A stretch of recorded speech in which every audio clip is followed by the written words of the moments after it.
All right, welcome back to the Hub on Hollywood, and welcome back, Michele Proude, to the Hub on Hollywood. Thank you so much for being with us.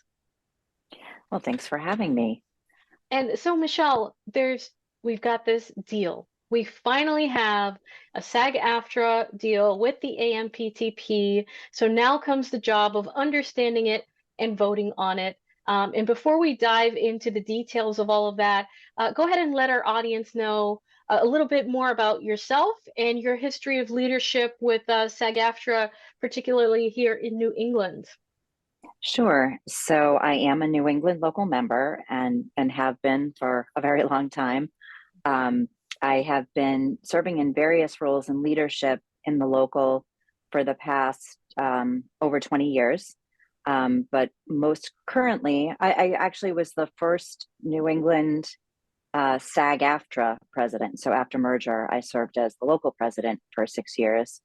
And then after that, for the past 4 years, and I just was reelected, I serve as the national vice president for mid-sized locals. And so that's my current title. But of course, I speak not on behalf of the union, but rather as a As member like everybody else. Yep. And as a member, like everybody else, what was your reaction, your first reaction when you heard about the deal and when you started to hear a little bit about the details of it? Sure. So I mean, I think like a lot of people, my first reaction to hearing there was a tentative agreement was relief. 118 Yeah. days, and it was starting to look like maybe this was going to go on into the new year. So I was thrilled that the committee was able to reach a tentative agreement.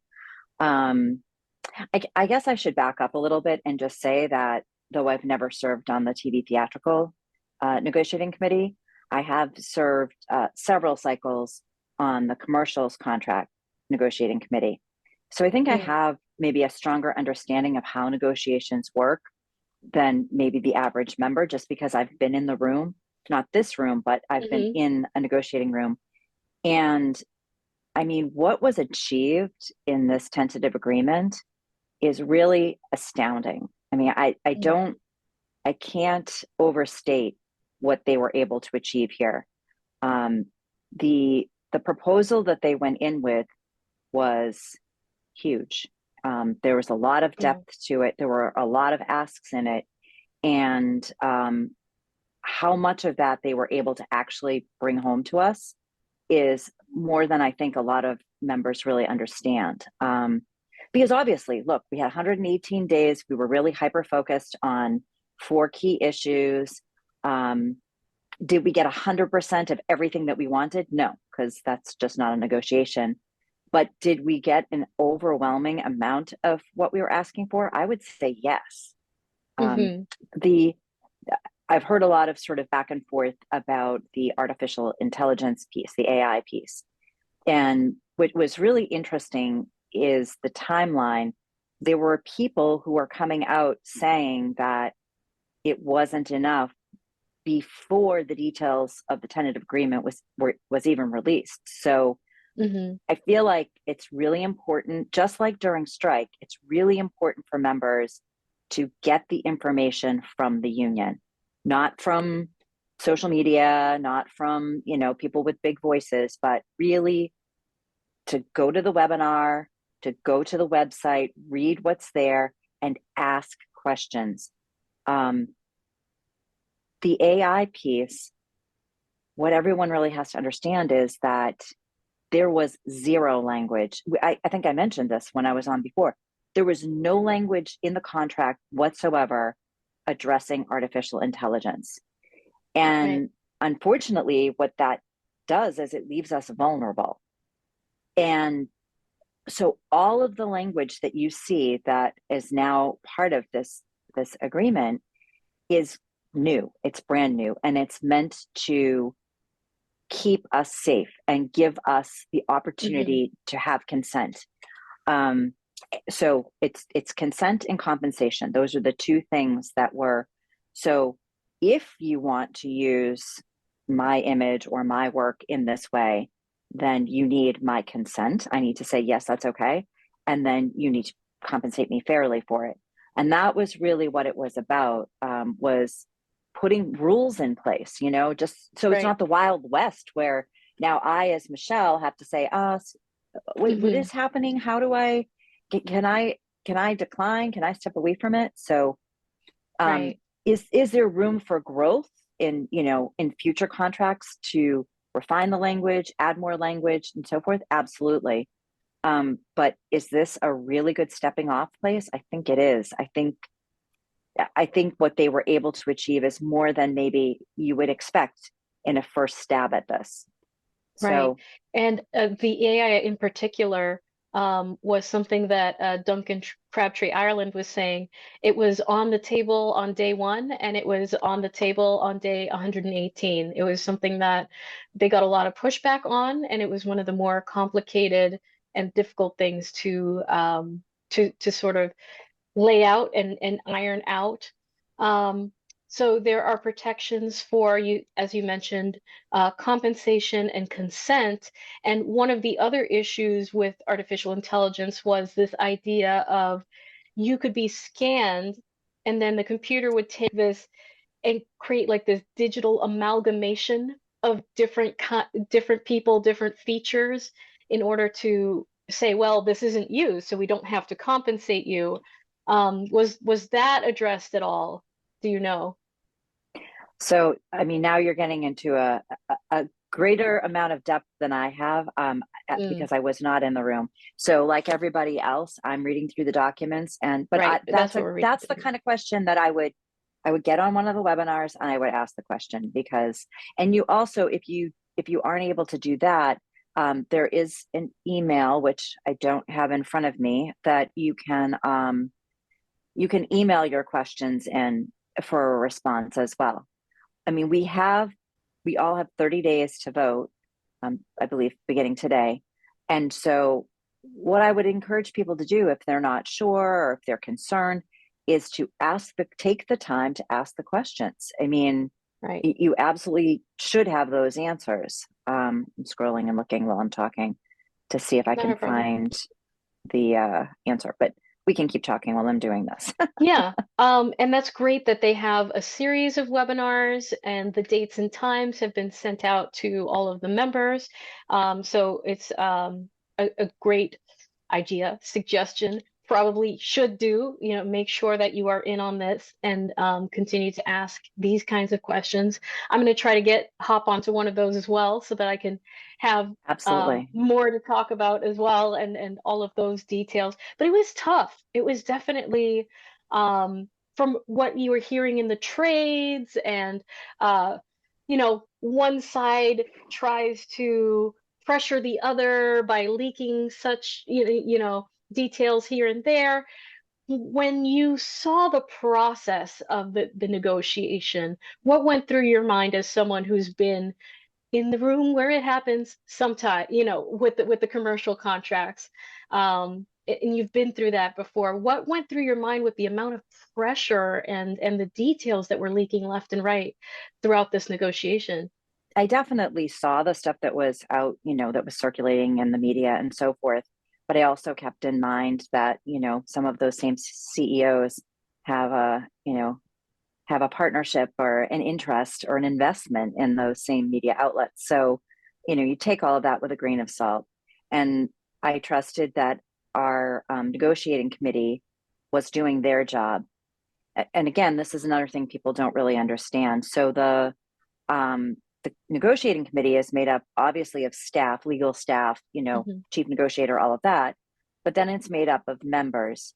And knowing who the members are who were serving on this TV theatrical negotiation, they represent an incredible diversity of thought. They come from Right. all different places. They work all different parts of the contract, whether they're principal, whether they're above scale, whether they're, weekly players, guest stars, or background stunts, stand-ins. I mean, Right. everybody, dancers, singers, everybody was represented on this committee, and they all had different values and priorities. We had people that represented the small and mid-sized locals, which are the 23 locals outside of Los Angeles and New York. And we have a smaller number of people who represent us, but they are fierce. And I know that they fought really hard. And all of these members are volunteers. So nobody was paid. They had months, you know, of time away from family and, you know, and they dedicated themselves and they understood what was at stake. And there was a lot of pressure on them to come back with something that was not just a good deal, but a great deal. Like the longer Mhm. we were on strike, it couldn't be just a good deal. It had to be a great deal. I mean, one of the things that was achieved in this negotiation, and this might not resonate for people who are in the New York background zone, because it's hard to understand how it impacts us. But there has never been parity between the West Coast, the Los Angeles background zone, and the New Mhm. York background zone. So, for example, in a film, I believe it was the first 57 um, background were covered by union contract on the West Coast, and that was inclusive of the stand-ins.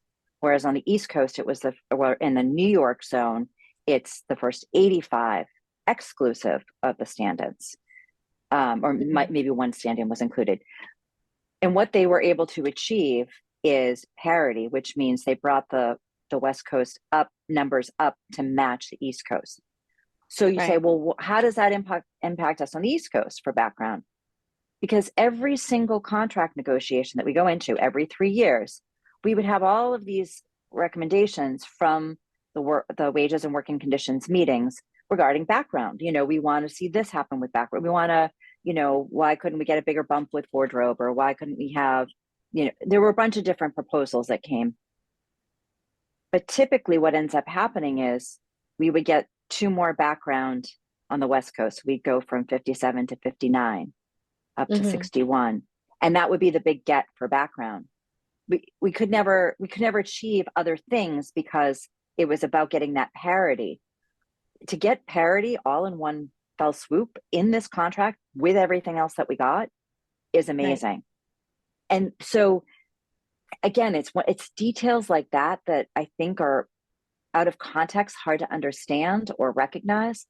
But this committee really was thoughtful and worked hard and Mm. they squeezed all the juice out of it. Yeah. And so when they come to a place where they say, I believe that we have gotten every single thing we can get. And at this point, we're not going to get any more. And we feel satisfied that we've achieved the goals that we set out from the beginning. Then I trust them and I believe them on that.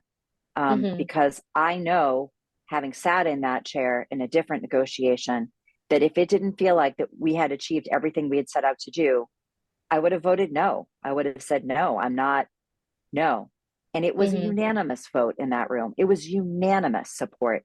Yeah. That is critical. Like it's that says to me that we really asked for the world, and though we didn't get the world, we really came as close as we were going to. We got so many gains um, that we can Right. build. We can. This will protect us for the next 3 years, and then it will help us to build for the future. That's exactly I feel exactly the same way. Because it is this the first time I heard, or it's very rare to get a 100% consensus.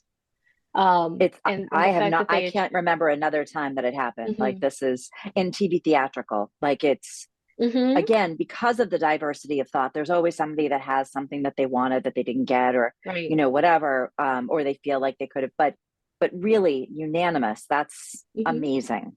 That And really speaks to the contract.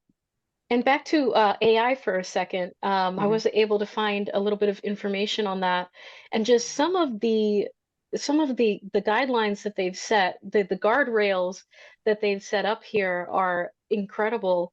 But as for the digital alterations of people, which is like, well, okay, maybe we don't want to get your consent, so we'll just create an amalgamation of a person and try to use that as a loophole. This sort of closes that loophole where they would still require the consent of the digital performers before they altered anyone's digital appearance. And this one I thought was kind of big as well, was if lip or facial movements are altered to make it look like a background actor is speaking and dialogue is added, that they will be upgraded to a day performer. That's huge. It's huge. That's It's huge because huge. I know of a couple of people already who have been digitally scanned and seen themselves in other projects. And at first they're like, "Oh, that's neat, but hey, that's my face, that's my body, that's me performing, and I didn't get paid, I didn't get notified." So this eliminates that, so that now there is that consent, there is that compensation, and again, hard fought. It was there on the very last day of negotiating when SAG-AFTRA presented their best and final offer, and SAG was like, "Nope, we still need to handle this." So that blows my mind. But there were a number of other really big issues on the table as well. So let's talk about some of those. Hmm. So we were looking at compensation as well, and I feel like they really had background actors in mind.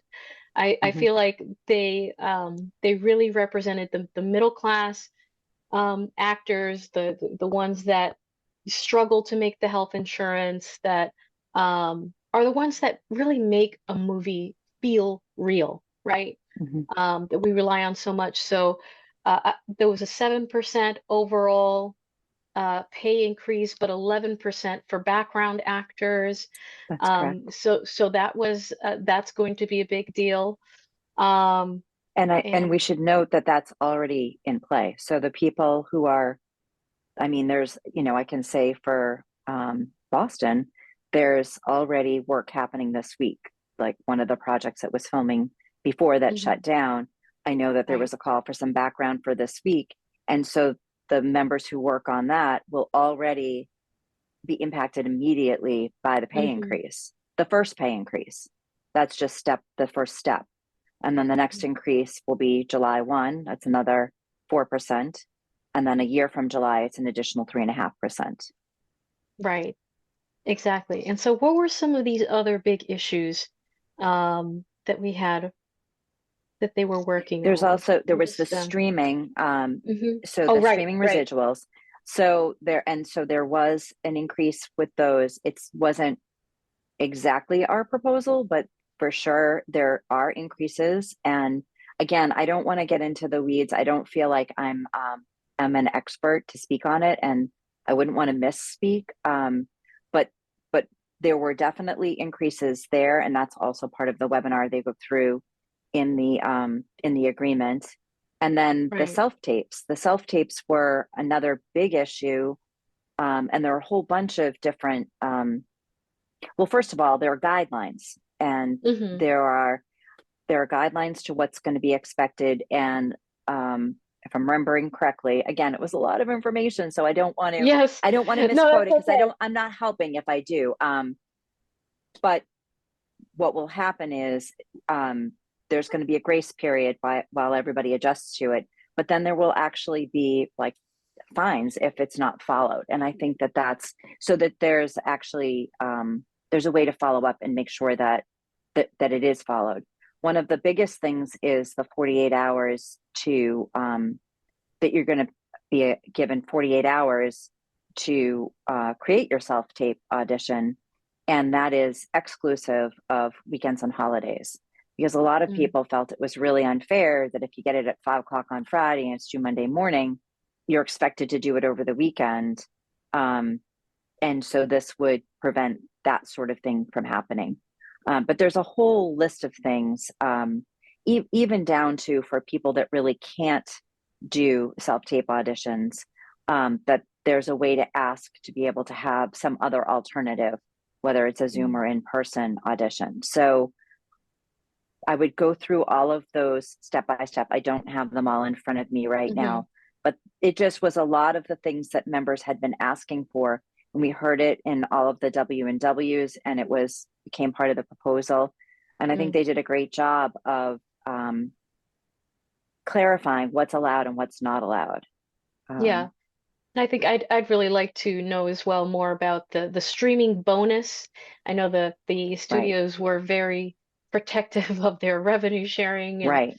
right? They don't want to adopt the residual structure that's traditional to film in television that actors have relied on before, but we there is this new streaming bonus that will add to the revenues of those who participate in streaming.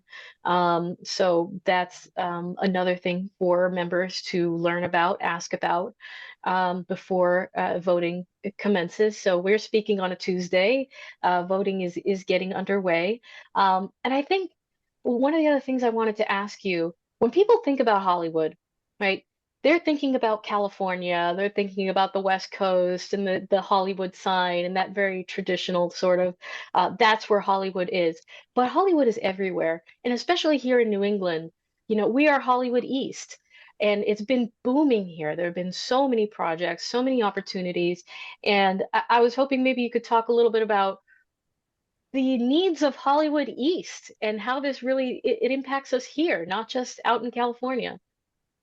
Oh, absolutely. I mean, we've seen more and more growth in, like, if you look over the last decade and decade plus, the number of local actors who have been cast in not even just like day player, but even larger roles in these projects that are coming here, um, we've really seen incredible growth. And because of the tax incentive for films, which we are forever grateful for here in Massachusetts, our crews have grown exponentially in addition to our acting pool. And what that does is it makes it easier for projects to come here because they don't have to ship everybody in. People are actually here working, boots on the ground, ready to go. So all of the gains that we've seen in this contract it's going to help our local members. It's going to help our local crew. It's going to help our local, restaurants and hotels Economy, and yeah. tourism. Honestly, yeah, it's a huge boost to the economy here. And I know that there were a number of projects that some were in pre-production and some were my cat's coming by to say hello. Some were in pre-production and some were planning to come, and Mhm. they've been just waiting for this to be resolved so they could get back to work. So I think we're going to see an immediate boost in filmmaking here and projects that are coming here, now that we have, we're done with the strike. Right. And I can't tell you how eager I am to get back on set, Mhm. and to get back to doing the business of what we love, which is creating and acting and making stories. I was wondering if you had any closing thoughts for us here before we let you go. Sure. First of all, I found that email, so I wanted to include it. Sure. So if you have questions regarding the tentative agreement, you can email tvtheatrical2023 at sagaftra.org. And that's where to send the questions. So it's nice that if for people that don't have time to go on the webinar or are going to watch it later on YouTube, but don't have time to be on live to ask questions, that's a great way to get your questions answered. And I mean, I think we obviously there's going to continue to be more of these information sessions. I strongly recommend attending not even just one, but maybe a couple of them, because every time you hear more information, it is a lot to process.